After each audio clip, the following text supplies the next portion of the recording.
So the real answer that they will not give and they cannot say is because it would never happen. It would never. It's completely impossible. Without Pakistani support, their movement dies.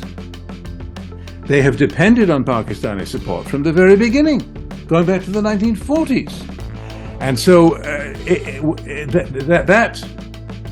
would be impossible to sustain their movement without Pakistan, and they wouldn't get that support if they started claiming pieces of Pakistan. They would be greeted like Trump is in Greenland. I do think that it may blow up and become even more embarrassing precisely because the political echelon at Mr. Carney's level and in his office, they are going to wish this would go away because they don't want to have a row with India about some guy who got killed. We didn't even know who he was, and we don't care. We're big boys. This is how the world works, and lots of governments go out and kill people. And it's sad, but we're not going to get hung up on that. But they're going to come smack head on into the legal process, which in Canada, as I say, is not corrupt. And if the prosecutor gets up and says, okay, here's what we got, and it looks just like what the Americans got, and which the Indians took seriously, in their words, well, there's going to be a problem, isn't there? And this is all going to blow up again. I don't think it's going to go away. And until Canada has a government that openly says, okay, we're going to sweep this under the rug with our eyes wide open, like Melanie Joly, and we're going to accept that, murder was committed on Canadian soil. Maybe the Indian government had something to do with it. We don't like it, but we're not going to cry about it. We've got other fish to fry, other things to worry about. When the government admits that they're accepting it and moving on, then things will change. But they haven't done that. I haven't heard a word from Carney to say... Well, make the prediction, Mr. Milewski. What happens? Can these two events coincide simultaneously? The trial of Hardeep Singh Nijjar and India-Canada trade pacts?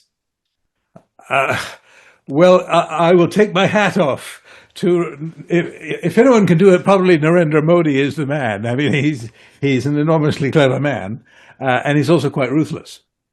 And you can add Amit Shah into the mix and so on. It is a very interesting subject, and they're a very interesting group of men, and it would not be amazing to me or to many people. I don't think it's at all amazing if the government said, okay, enough of this. I want this guy got rid of. And somebody gets the bright idea, who will rid me of this turbulent priest? And the old saying.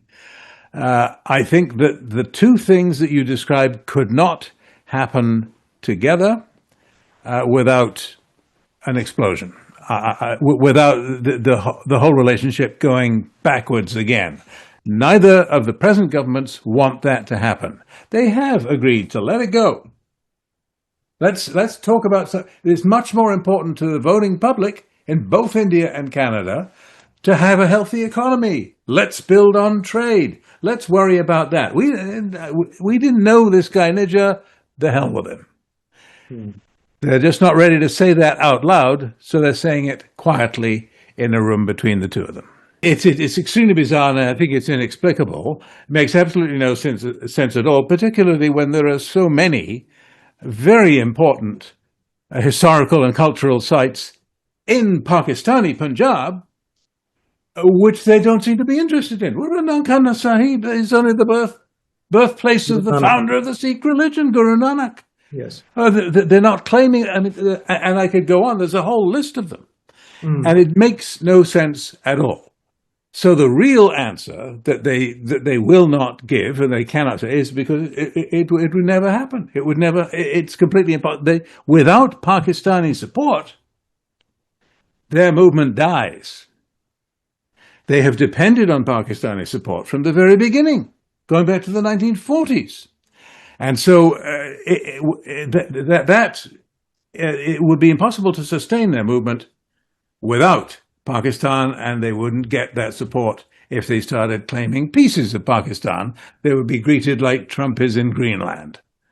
In other words, not at all. I mean, but you're quite right. It is absolutely absurd. And they hate hearing that question. They won't like it when they see the tape.